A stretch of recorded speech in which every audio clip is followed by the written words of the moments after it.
Oh, I love beer. Elixir of life. Why, hello there. My name's Max Forsyth, and I work for Bard on the Beach as operations coordinator. Now, you're probably asking yourself, Max, what does beer have to do with Shakespeare? Well, quite a bit. On today's episode, we're going to learn how to make beer, we're going to learn about the relationship of Shakespeare and ale, and we're going to learn about Vancouver and why it's a little bit like Tudor England. All that and more on Bard Around Town.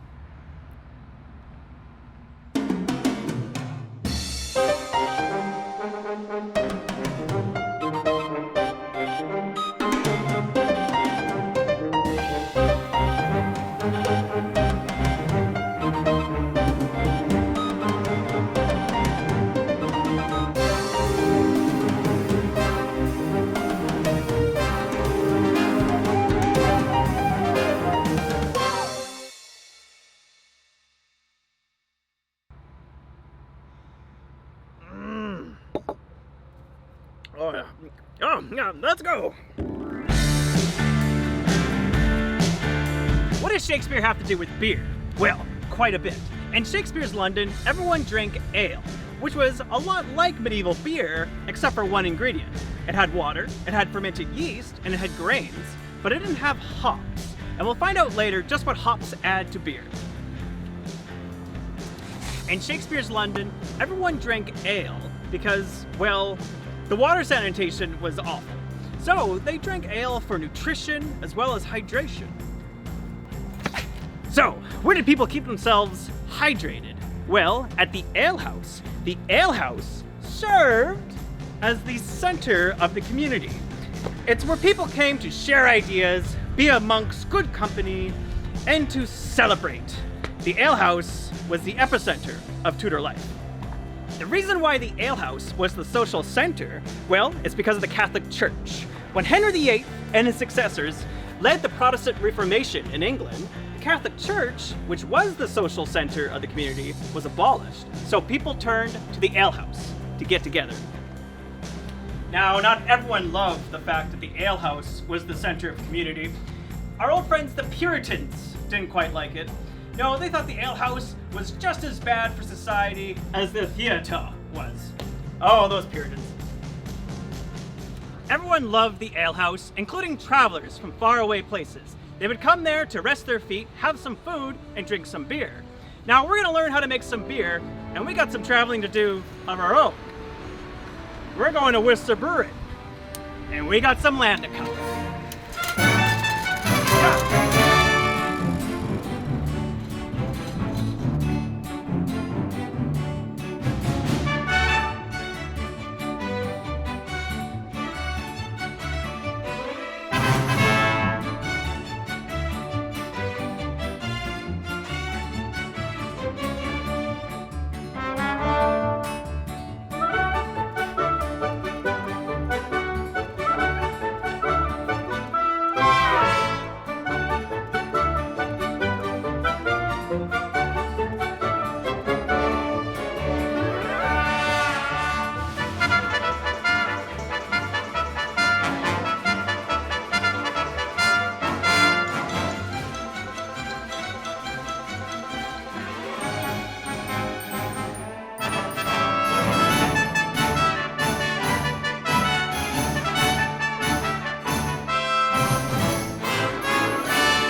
Holy cow.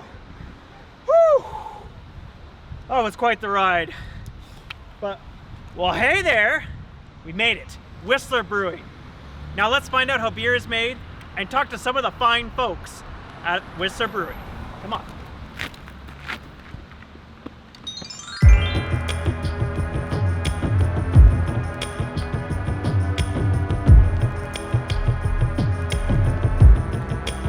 So what is this big piece of equipment? This is our brew house. Brew house. Yes, we're looking at our 3 vessels here.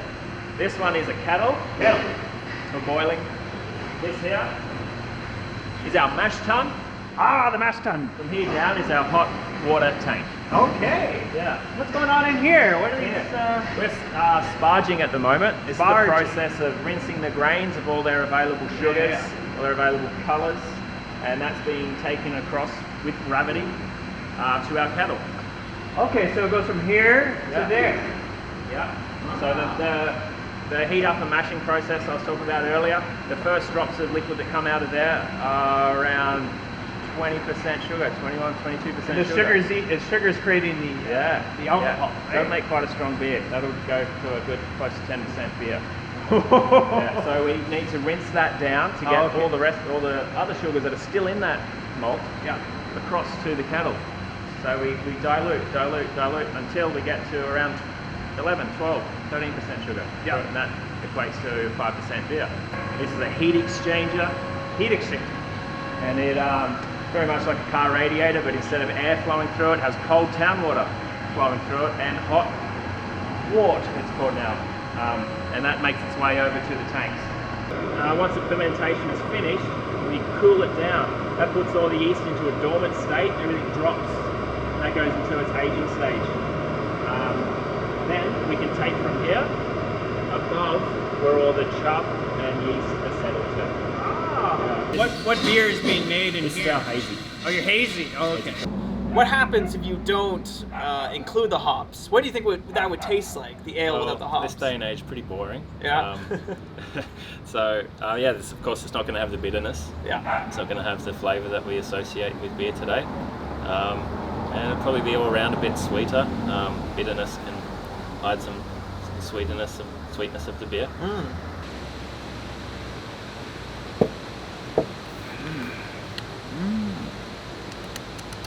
What kind of hops are you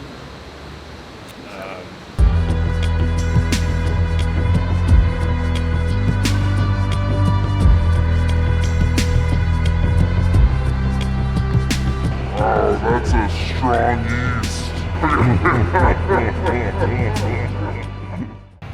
So today I'm here with Jenny. She is the general manager for Whistler Brewing. Is that right? That is right. That's awesome. Nailed that. Perfect. I came here as a kid when I was in ski racing, and I thought this was like a magical Narnia land. Yeah. Like, whoa, it's so cool. And like, I just fell in love as a child. So as soon as I turned 18, I was like, out the door. I'm going to Whistler to go ski and snowboard. And You never left. I never left. Yeah, just every year it's always changing. We were one of the original craft breweries back in '89. We started off with the Black Dust Ale. Actually, the beer that you're drinking there is the original beer from '89 and hasn't changed. That was kind of like our big first breakthrough, I guess you could say.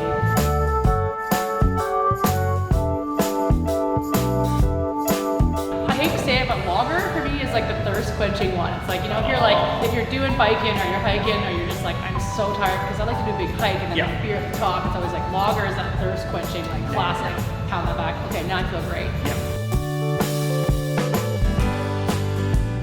Our place, we've got lots of locals that come by after work, they have their pints, they talk about their day, the same guys every time. A lot of our neighboring businesses, like everybody kind of comes together for that happy hour, and you can come solo and sit there knowing that some other people will be here that you can have a beer with. We do our best to get all of our supplies locally, but our main focus for us is trying to switch everything away from plastic. And no more rings, no more plastic. We're focusing on getting like boxes or the eco rings for the 4-pack, so everything to be like really environmentally friendly. Good beer, great tap room, Cool. fun times. Thanks. Cheers to that. Cheers. Thanks everybody, this has been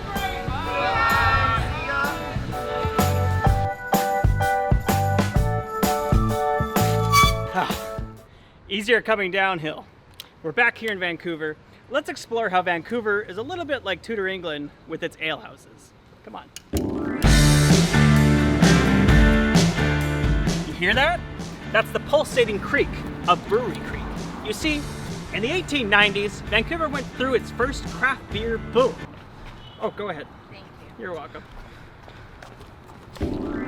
Where was I? Vancouver went through its first craft beer boom. There were dozens of small microbreweries in this area of what is now Main Street and 7th. But over time, we lost them, and I'll tell you why. But what happened to the craft beer boom of the 1890s? Well, all the microbreweries eventually formed together to make giant conglomerates of the big beer, as well as Prohibition. That's right, Vancouver had Prohibition from 1917 to 1920, which basically killed the first craft beer boom. So, for most of the 60s, 70s, and 80s, we had nothing but bland, tasteless lager. But the revolution began again in the 80s with our friends from Whistler Brewing, Granville Island, and other places. And today, Vancouver is full of amazing breweries. Well, in Shakespeare's London, there were about 54 alehouses and 33 breweries, and modern-day Vancouver, well, there's at least 25 breweries and hundreds more in the surrounding area. And to me, these breweries are a bit like Shakespeare's time. They're places for people to come together, share stories, and socialize. Dig it. Shakespeare must have written some of his best work in an alehouse, and I think in modern-day Vancouver, and one of the many craft breweries, a modern-day bar, is working away at that groundbreaking play, or maybe a screenplay. Who knows?